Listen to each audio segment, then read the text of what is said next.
Et bonjour les amis, donc nous sommes le dimanche 4 octobre et la plus grande conférence internationale libre a eu lieu hier.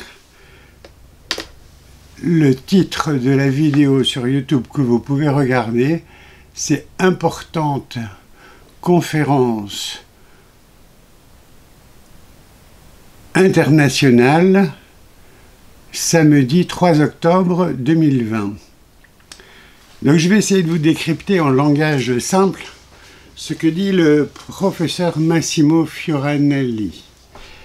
Mais juste avant, au début de cette vidéo, donc il y a plusieurs intervenants qui vont parler, je vais essayer de vous résumer ce qu'il faut comprendre, parce que c'est un langage un peu technique, et donc j'essaye de m'adresser au plus grand nombre pour comprendre ce qui se passe. Donc, au début de la vidéo, on montre un médecin qui s'appelle Heiko Schöning, qui a été arrêté en Angleterre, simplement parce qu'il osait parler et dire ce qui ne convient pas au plus grand nombre. Vous savez que depuis quelques années, il y a plus d'une dizaine d'années, une vingtaine d'années, on a introduit dans les textes de pathologie médicale que celui qui ne pense pas comme tout le monde, eh bien, est considéré comme malade mental. Ça vous rappelle quelque chose comme par exemple quand on brûlait quelqu'un qui disait que la Terre tournait autour du Soleil et pas le contraire. Eh bien, on en est revenu à ce point-là. Bon, on ne brûle pas les gens sur des bûchers parce que l'Inquisition est partie, mais on est capable d'arrêter des gens juste parce qu'ils expriment une opinion qui peut être vraie ou fausse. Donc, je vais vous faire plusieurs vidéos pour vous expliquer un peu le résumé de ce qu'il faut comprendre de cette conférence internationale qui est la plus importante. Alors, le professeur Massimo Fioranelli, donc c'est une sommité mondiale également, un peu comme notre professeur Raoult en virologie. Et alors lui nous explique en 50 minutes ce que je vais essayer de vous résumer de manière la plus claire. C'est très raccourci, mais voilà. Donc, la psychologie est complètement dévastée par la terreur du Covid-19 et on augmente ça en faisant des tests. Alors, les tests PCR, il y a l'inventeur même du test PCR a dit n'utilisez pas ce type de test, parce que celui qui a inventé le test PCR, il a reçu le prix Nobel. Bon, il est mort il y a quelques mois seulement.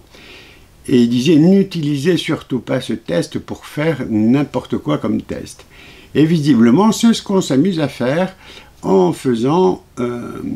on prélève dans le nez donc, ou dans la salive, on prélève quelque chose, on l'analyse, on l'amplifie. Alors au bout de 20 fois, on peut avoir une amplification à peu près correcte, mais si on ne trouve pas, on peut amplifier encore jusqu'à 40 fois, et là on peut trouver mais absolument tout ce qu'on veut. Donc, ce qui veut dire que ce test n'est pas fiable. Il dit également que le virus n'a pas été vraiment isolé, bien que le professeur Luc Montagnier dit qu'en étudiant le génotype, mais il n'a pas eu le virus, lui, personnellement. Lui, il a eu les bases qu'on lui a communiquées, mais il n'a pas pu avoir le virus pour en décortiquer l'ADN.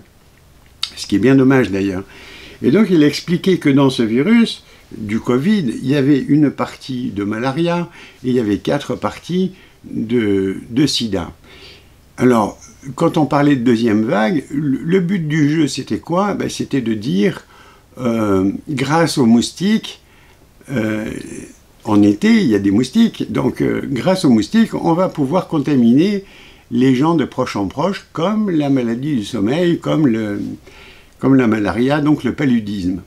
Bon, pour ceux qui comprennent, si on fait un virus qui se transmet avec une partie de malaria, donc de paludisme, on peut espérer que grâce au moustique, il sera le vecteur et pouvoir contaminer ainsi de proche en proche tout le monde. Enfin, tous ceux qui seront piqués par un... par un moustique qui aura piqué d'abord quelqu'un de contaminé pour ensuite contaminer tous ceux qui vont piquer. Alors, le test PCR, donc le test PCR n'a jamais été fabriqué pour détecter des virus. Et donc, il va prendre qu'un petit fragment, et il va prendre un petit fragment en disant « oui, c'est un fragment de virus ». Mais on peut avoir un fragment de virus et avoir, en fait, pas du tout la maladie du Covid, mais on peut avoir, par exemple, un cancer du poumon. Alors, le professeur Massimo Fioranelli dit « le test, déjà, il n'est pas fiable ». En plus, on n'a pas vraiment isolé le fameux Covid-19, et donc la recherche spécifique de ce virus n'a pas été évaluée. Et plus on fait de tests, donc plus on est positif, évidemment, parce qu'on peut trouver tout ce qu'on veut comme positivité. Et donc, plus on dit « ah, on trouve des gens positifs », ça ne veut pas dire qu'ils sont malades, ça veut dire que, bah oui, on trouve dans leur organisme quelques fragments qui peut ressembler, qui peut faire partie d'un virus. Mais lequel précisément, ça, on ne vous le dira pas. Donc c'est bidon complètement. C'est comme si quelqu'un avait un bouton de fièvre, donc c'est un HPV, c'est-à-dire que c'est un virus de l'herpès, et dans la nature, il y a 200 variétés de virus HPV. Et donc si on vous fait le test avec ce test PCR, on va pouvoir dire « ah bah oui, vous avez bien un virus de la famille de l'herpès ». Mais parmi les 200, on ne sait pas lequel. Mais on sait qu'il y en a 2 qui sont principalement facteurs de déclencher chez l'individu le cancer du col de l'utérus. Et donc on va dire « oui, vous avez une probabilité donc de 1% d'avoir le virus qui va donner le cancer du col de l'utérus ». Vous voyez comme c'est un peu stupide et idiot. Alors que parmi les boutons de fièvre, vous en avez un qui va vous donner juste un petit bouton de fièvre sur la lèvre, ou au contraire, sur le sexe. Donc, il faut bien essayer de tout relativiser. Là, qu'est-ce qu'il dit? Il dit, nous sommes environnés dans un brouillard électromagnétique. Alors, qu'est-ce que c'est qu'un brouillard électromagnétique? Eh bien, la Terre, naturellement, quand vous prenez une aiguille aimantée, elle va vous indiquer le nord magnétique. Pas le nord géographique, mais le nord magnétique. C'est-à-dire que le fer va s'orienter, le fer aimanté va s'orienter vers le nord. Et donc, vous saurez où se trouve le nord. C'est comme ça qu'on a découvert que le champ électromagnétique terrestre était orienté vers le nord magnétique. Et quand on a fait des analyses de lave, d'éruptions de lave, on voit que dans l'histoire de l'humanité, un coup, le nord magnétique était bien au nord, comme maintenant, mais avant, il était au sud. Et entre les deux, il y a eu un espace où les atomes étaient complètement libres, les atomes de fer étaient complètement libres, et donc ils ne pouvaient pas être orientés vers le nord ni vers le sud, parce qu'il n'y avait plus de champ magnétique terrestre. Et ces gens-là qui ont fait l'analyse du sol volcanique, entre les deux couches où c'était orienté au nord et l'autre au sud, ils ont vu que ça pouvait correspondre à peu près à 3 jours. Donc si un jour on a un bombardement solaire ou cosmique qui pourrait perturber notre champ électromagnétique, on pourrait se retrouver sans magnétisme terrestre, et donc on pourrait vivre des choses un petit peu surprenantes. Alors, pourquoi c'est intéressant de comprendre ce que c'est que le champ électromagnétique? L'application la plus simple, c'est l'IRM. Quand vous faites une IRM, vous rentrez dans un tunnel et autour, il y a un grand anneau, et cet anneau, c'est un électroaimant. Donc, c'est un aimant qui va être très puissant, et c'est pour ça qu'on dit qu'il ne faut pas avoir d'objet métallique, sinon, pof, ça se colle dessus. Enfin, bon. Et donc, le but du jeu d'une IRM, c'est de faire un grand champ électromagnétique, si bien que tous les atomes qui sont chargés positivement vont s'orienter vers le pôle négatif, et Et donc tous les atomes sont orientés. Et quand on coupe le courant, ben, tous les atomes normaux des cellules normales reviennent à la normale. Mais ceux qui mettent du temps à revenir, ce sont les anomalies. Et donc c'est comme ça qu'on va dire, ah bah tiens, vous avez un disque intervertébral qui est écrasé, ou bien vous avez une anomalie au niveau du foie parce que vous avez un cancer. Et donc c'est comme ça qu'on va remarquer les anomalies, où dans le cerveau on va dire, ah bah tiens, il y a des zones qui sont abîmées. Donc l'IRM, ça marche sur le principe de faire un champ électromagnétique très puissant.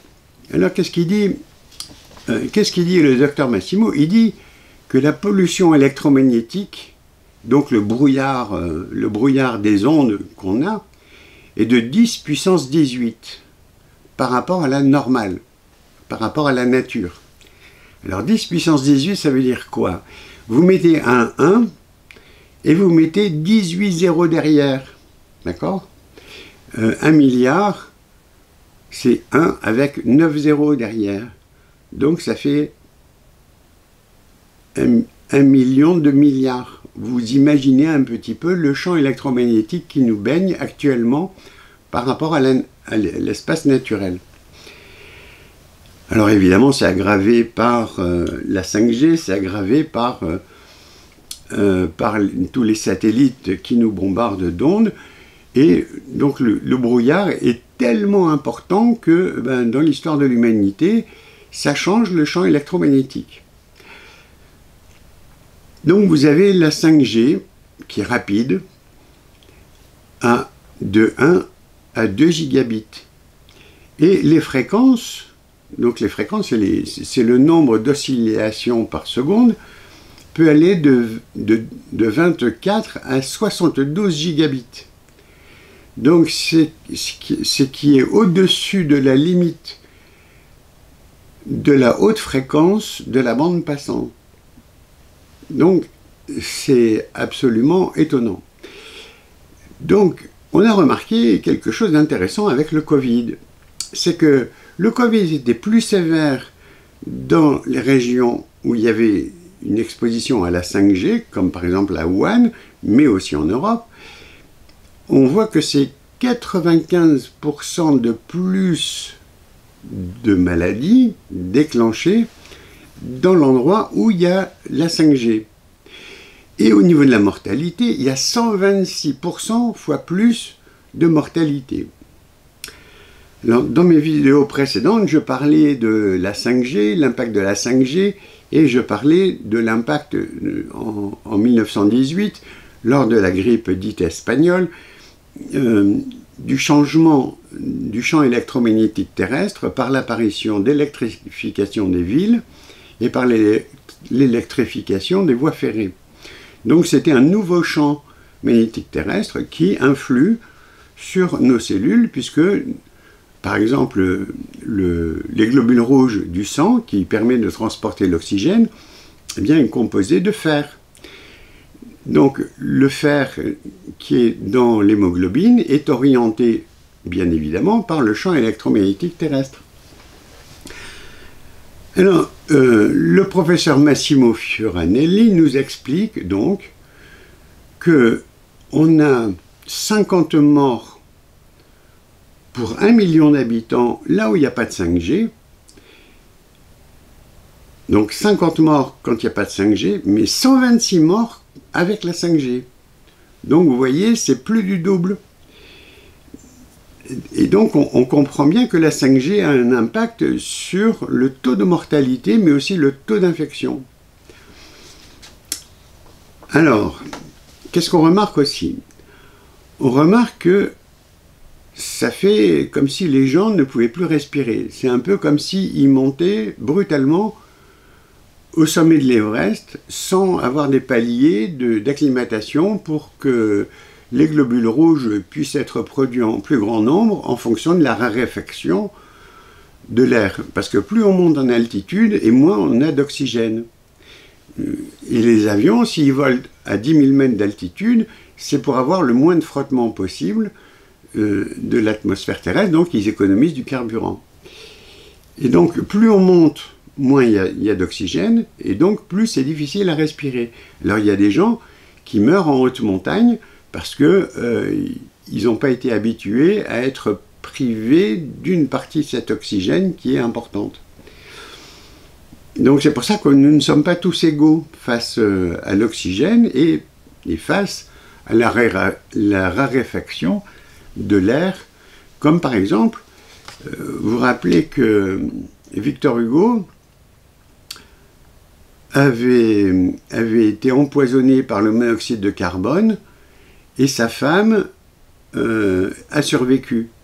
C'est pour vous montrer que le même couple placé au même endroit dans le même lit, une personne va décéder en fonction de la raréfaction de l'oxygène et l'autre personne va pouvoir survivre avec difficulté. Certes, elle s'est rétablie peu de temps après, mais c'est pour vous expliquer qu'on n'est pas égaux face à l'oxygène dans l'air. Alors que se passe-t-il au niveau de la fréquence? La fréquence, donc, c'est les oscillations des ondes qui sont envoyées. Le nombre de fréquences de l'oxygène, on a remarqué que l'oxygène était orienté sur 60 gigabits. Et donc, ça altère la capacité de pouvoir respirer et d'utiliser l'oxygène normalement.